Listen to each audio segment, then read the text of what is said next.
গত পরশু দিনে আমার লেখা একটা কবিতা আবৃত্তি করে শোনাচ্ছি। কবিতার নাম মনোলোকে অরণ্য শ্রাবণের ঢল। ছায়া ছায়া বনভূমি এই বনতল, মনোলোকে অরণ্য শ্রাবণের ঢল। দূর লোকে হাতছানি সুরের বৈঠা আনে, মাঝি আজ তরিবায় দেখি টলমল। মনোলোকে অরণ্য শ্রাবণের ঢল। দিন শুরু হতে বাকি, তৃষাতুর দুটি আখি চাতকের মতো খোঁজে তৃষ্ণার জল। মনোলোকে অরণ্য শ্রাবণের ঢল।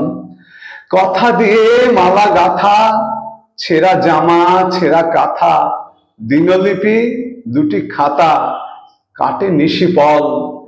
মনোলোকে অরণ্য শ্রাবণের ঢল। মানুষের কত আশা, প্রেম প্রীতি ভালোবাসা, স্মৃতিপটে আছে ঠাসা কথাদের দল। মনোলোকে অরণ্য শ্রাবণের ঢল। আশা যেন প্রাণ পায় স্বপ্নীল বনছায়, কোকিল কুজন গায় রাধে রাধে বল। মনোলোকে অরণ্য শ্রাবণের ঢল।